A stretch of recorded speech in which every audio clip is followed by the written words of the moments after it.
Hello everyone, आप सबका स्वागत है आज के लेक्चर में। आप सब जानते हैं कि हम पढ़ रहे हैं मॉर्फोलॉजी ऑफ फ्लावरिंग प्लांट्स और इसमें आज हमारा टॉपिक है regions of root. Previous lecture में आप लोगों ने मोनोकोट और डाइकोट के रूट सिस्टम को पढ़ा। मोनोकोट में फाइब्रस रूट सिस्टम, डाइकोट में टैप रूट सिस्टम। इस लेक्चर में हमें पढ़ना है कि जब रूट फॉर्म होता है तो रूट के अंदर मल्टीपल रीजियंस भी पाए जाते हैं। जिस तरीके से हमारी बॉडी को हम हेड, थोरैक्स, एब्डोमेन और लिम्स में डिवाइड करते हैं, वैसे ही आप रूट को भी उनके रीजियंस में डिवाइड कर सकते हैं। तो चलिए देखते हैं कि रूट के अंदर कौन कौन से डिफरेंट रीजियंस होते हैं। सबसे पहला रीजियन है रूट कैप। अब डेफिनेटली ये रूट की टिप पे होगा, इसी वजह से इसका नाम कैप है। जिस तरीके से हम सबसे ऊपर सुपीरियर हेड को कवर करने के लिए कैप पहनते हैं, समर सीजन के अंदर एक्सट्रीम हीट से बचने के लिए, हेड को प्रोटेक्ट करने के लिए हम कैप पहनते हैं। तो यहाँ पर भी रूट कैप इसी वजह से बनाई गई होगी। यहाँ रूट के किसी पोर्शन को प्रोटेक्शन की जरूरत है और उसी पोर्शन को प्रोटेक्ट करने के लिए रूट कैप बनाई गई है, और वो पोर्शन है रीजन ऑफ सेल डिवीजन, जो आया हुआ है यहाँ रूट कैप के जस्ट अबोव। अब इस पोर्शन को प्रोटेक्ट करना इतना इंपॉर्टेंट क्यों है, हेड को क्यों प्रोटेक्ट करना है ह्यूमन में, वो हम जानते हैं। पर प्लांट में इस रीजन में ऐसा क्या है जिस वजह से एक रिक्वायरमेंट क्रिएट हुई है कि इसको प्रोटेक्ट करो भाई, कैप बनाओ, रूट को पहनाओ। इस रीजन में आए हुए हैं ऐसे सेल्स जिसको हम मेरिस्टेमेटिक सेल्स कहते हैं, जिनके पास पावर है कंटिन्यूअस सेल डिवीजन का। इसी के डिवाइड होने की वजह से तो नए सेल्स फॉर्म होते हैं। उसमें से फिर सेकेंडरी रूट्स बनते हैं, टर्शरी रूट्स बनते हैं, रूट की लेंथ इंक्रीज होती है और उन्हीं में से फॉर्म हुए सेल्स आगे चल के जाइलम, फ्लोएम, कॉर्टेक्स और बहुत सारी टिश्यूज फॉर्म करते हैं। अल्टीमेटली आप कह सकते हैं कि ये रीजन सोर्स ऑफ सेल्स है। यही जो सेल्स है वही डिवाइड होकर नए सेल्स का फॉर्मेशन करते हैं। ये मैन्युफैक्चरिंग यूनिट है एक तरीके से सेल प्रोड्यूस करने का। डेफिनेटली इसको तो प्रोटेक्ट करना ही पड़ेगा, वरना नए रूट्स कैसे बनेंगे, रूट्स की लेंथ कैसे बढ़ेगी। तो ये रीजन है कि क्यों हमने रीजन ऑफ सेल डिवीजन वाला जो पोर्शन है उसको प्रोटेक्ट करने के लिए रूट कैप बनाई। ये रूट कैप है वो कहाँ है, वैसे तो आपको यहाँ पर दिख ही रहा है कि रूट कैप जो है वो एपेक्स वाले पोर्शन पे है। रूट का जो टिप होता है उसको हम एपेक्स कहते हैं, टिप ऑफ रूट। और जनरली एपेक्स का मीनिंग जनरली ऐसा होगा, आप जहाँ पर भी देखेंगे कि एपेक्स, तो वो आपको इस तरीके का दिखेगा। ऊपर से थोड़ा सा वाइड होगा और जैसे जैसे नीचे आएगा वैसे नैरो होता जाएगा। तो ये जो टिप वाला पोर्शन है उसी के लिए हम एपेक्स वर्ड यूज कर रहे हैं, और रूट कैप एग्जैक्टली यही है। और कैसी है, तो ये है thimble like structure. Root cap का क्या फायदा है, उससे क्या प्रोटेक्शन होता है, क्यों उसे बनाया गया, इसके पीछे जो मोटिव है नेचर का वो मैंने आपको बता दिया। चलिए अब रूट कैप में थोड़ा सा आगे बढ़ते हैं। It protects the tender apex of the root as it makes its way through the soil. एक रीजन तो मैंने आपको बताया कि रीजन ऑफ सेल डिवीजन में जो सेल्स है उनको प्रोटेक्ट करना है, और दूसरा रीजन हमारा है कि रूट सोइल की तरफ अपना रास्ता बनाते हुए अपनी डेस्टिनी की तरफ जब आगे बढ़ेगा, मिनरल्स का सोर्स और वाटर तक पहुंचने के लिए, तब उसको डैमेज हो सकता है। रूट का टिप जो पोर्शन है वो एक्सट्रीमली डेलिकेट है, नाजुक है, और इसलिए उसका प्रोटेक्शन जरूरी है।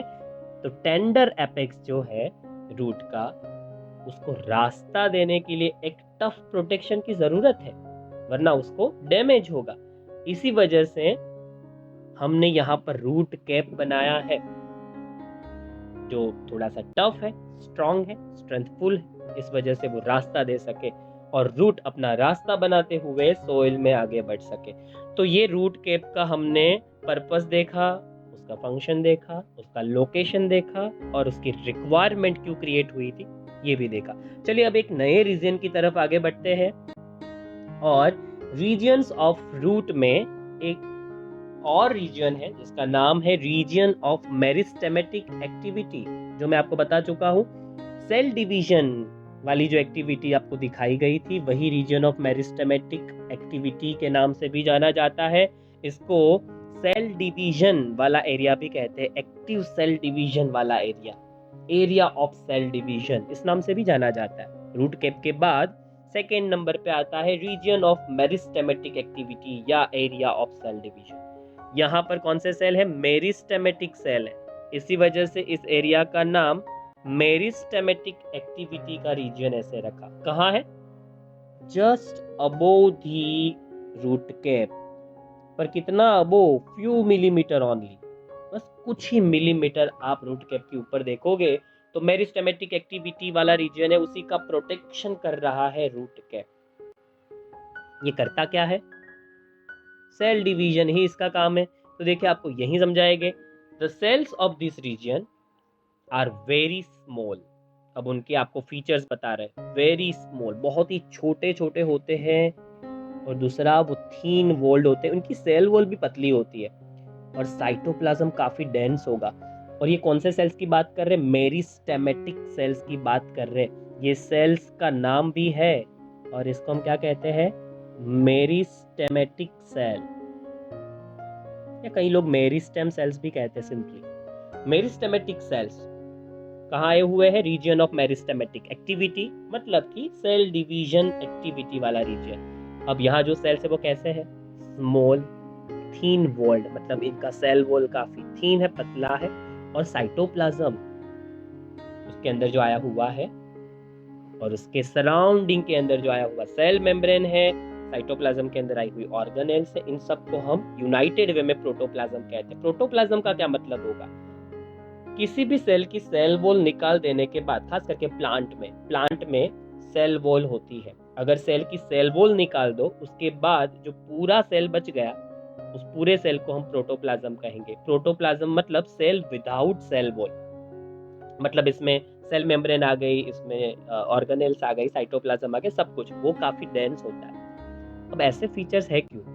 जितनी पतली सेल वॉल होगी उतना सेल स्पीडीली और इजीली डिवाइड हो पाएगा। इस सेल का एक ही काम है, यहाँ पर जो सेल्स है, ग्रुप है सेल्स का, मेरिस्टेमेटिक टिश्यू है, उसका एक ही फंक्शन है, और वो फंक्शन है सेल डिवीजन। बस ये फैक्ट्री है सेल बनाने की, और यही रीजन है कि जितनी पतली सेल वॉल होगी उतना डिवीजन अच्छा, स्पीडी होगा, फास्ट होगा। यही रीजन है कि हमने छोटे छोटे सेल है यहाँ पर बनाए हुए, थीन वॉल्ड है उसमें, और डेंस प्रोटोप्लाज्म भी इसी वजह से रखी। ये सारे फीचर्स उसको फैसिलिटी देते हैं सेल डिवीजन प्रोसेस को स्पीडी बनाने के लिए। तो यहाँ पर आपने मेरिस्टेमेटिक एक्टिविटी का रीजन देखा, जिसका काम भी आपने पढ़ा, जो है नए नए सेल्स को मैन्युफैक्चर करना या फिर फॉर्म करना। और इसलिए आपकी लास्ट लाइन क्या रहेगी? They divide repeatedly. इसका एक ही काम है, इसको एक ही धंधा दिया है, एक ही काम धंधा है इसके पास, वो ये है, बस डिवाइड हो और डिवाइड हो, डिवीजन डिवीजन डिवीजन, इसको एक ही काम करना है, कंटिन्यूअस डिवीजन, जिससे नए नए सेल्स बनते रहे, रूट की लेंथ बढ़ती रहे, प्राइमरी रूट्स, सेकेंडरी रूट्स और टर्शियरी रूट्स फॉर्म करते रहे। उसके बाद एक और रीजन है यहाँ पर, just above the region of meristematic activity, और उस रीजन का नाम है रीजन ऑफ इलोंगेशन। अब इसका मीनिंग क्या होगा? इलोंगेशन, जो लंबा होता जाता है, जो इलोंगेटेड है। तो सेल्स प्रोक्सिमल, मतलब जो नजदीक है, प्रोक्सिमल मतलब to region of meristematic activity, मतलब सेल का ऐसा रीजन, सेल के ग्रुप जो कहाँ आए हुए हैं? Just above the region of meristematic activity, जो यहाँ पर मैंने शो किया है। रीजन ऑफ इलोंगेशन वाले रीजन में जो सेल्स हैं वो क्या करते हैं? तो वो करते हैं रैपिड इलोंगेशन, मतलब बड़े होते सेल। जब वो डिवाइड हुए तो छोटे छोटे थे ऐसे, अब वो छोटे तो थोड़ी रहेंगे, वो बड़े भी तो होंगे। तो अब ये सेल बड़े हो गए, इस तरीके से वो अपना शेप बड़ा करेंगे। इसी वजह से यहाँ पर हमने वर्ड इलोंगेशन रखा है, क्योंकि वो बड़े तो हो रहे और एनलार्ज भी हो रहे, और इसी की वजह से रूट के अंदर ग्रोथ होता है। छोटे सेल है तो रूट भी छोटा है, उसकी विड्थ भी छोटी है। सेल बड़े हो गए तो रूट भी डेफिनेटली ग्रोथ करेगा और उसकी लेंथ भी बढ़ेगी। सेल्स कम है तो रूट की लेंथ भी छोटी होगी। सेल्स बढ़ेंगे, नंबर इंक्रीज होगा और एनलार्ज होंगे या ग्रोथ करेंगे तो रूट की लेंथ भी इंक्रीज होगी। तो रीजन ऑफ इलोंगेशन का नाम इलोंगेशन रीजन इसलिए रखा है क्योंकि यहाँ जो सेल है वो खुद को डेवलप करते, मैच्योर करते, छोटे थे उसमें से बड़े होते और इसी वजह से रूट की लेंथ इंक्रीज होती है। इस रीजन में सेल जो मैच्योरेशन का प्रोसेस शुरू करते हैं, खुद का ग्रोथ जो शुरू करते हैं, और उसी की वजह से यहाँ पर इलोंगेशन की जो प्रोसेस है वो होती है। इस वजह से इस रीजन का नाम हमने रीजन ऑफ इलोंगेशन रखा है। ये रीजन कहाँ है? Proximal to region of meristematic activity, जिसका मतलब होगा मेरिस्टेमेटिक एक्टिविटी वाले रीजन के प्रॉक्सिमल मतलब कि नजदीक, नियरर।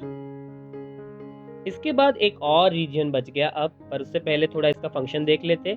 इस रीजन को और किस नाम से बोला जाता है, जाना जाता है, ये भी देख लेते। This region is called the region of elongation, क्योंकि ये रिस्पॉन्सिबल है लेंथ इंक्रीज करने के लिए रूट की। लेंथ क्यों इंक्रीज होती है रूट की? क्योंकि यहाँ जो सेल है वो छोटे से बड़े हो जाते हैं ग्रोथ करके, सिंपली। तो अब रीजन ऑफ इलोंगेशन के बाद लास्ट रीजन है रूट का, रीजन ऑफ मैच्योरेशन। वो कहाँ आया है? रीजन ऑफ इलोंगेशन के ऊपर। The cells of the elongation zone, अब यहाँ इलोंगेशन के जोन में जो सेल्स थे वो ग्रेजुअली डिफरेंशिएट होते हैं और फिर मैच्योर होते हैं। आपने देखा कि इलोंगेशन वाले रीजन में जो सेल्स हैं, जैसे ये सेल्स हैं,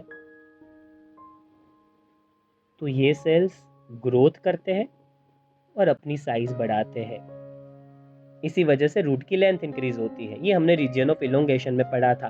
पर अब यहाँ पर बहुत सारे सेल्स हैं और ये सारे सेल्स एक जैसे हैं।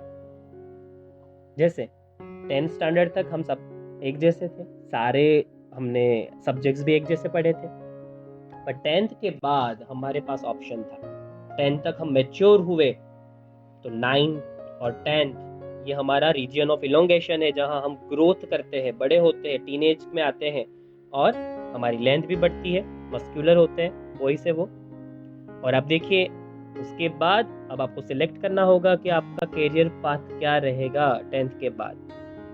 फिर आप एक जैसे जो थे 10th तक, वो आप अलग अलग हो जाएंगे, डिफर मतलब डिफरेंट हो जाएंगे। वैसे ये सारे सेल भले ही एक जैसे हो, पर इनको भी अब वक्त आ गया है कि अलग अलग होना पड़ेगा, अपना काम फिक्स करना पड़ेगा।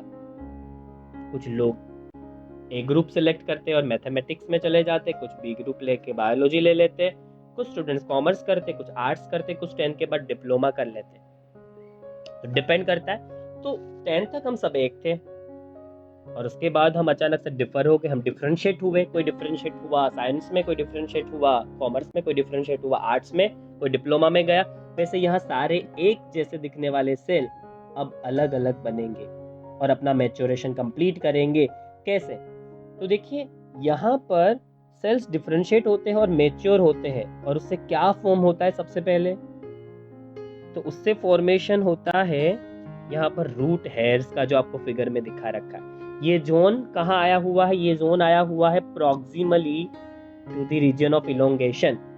ये इलोंगेशन के एकदम नजदीक में है, और क्योंकि यहाँ पर मैच्योरेशन की प्रोसेस होती है, सेल्स मैच्योर हो जाते हैं, इस वजह से इस रीजन का नाम रीजन ऑफ मैच्योरेशन रखा गया है। इसके पीछे रीजन यही है, सेल्स मैच्योर हो गए, एक फिक्स जो कैरियर पाथवे है, प्रोफेशन है, वो यहाँ पकड़ लेंगे। जैसे कि कौन सा प्रोफेशन इन्होंने पकड़ा?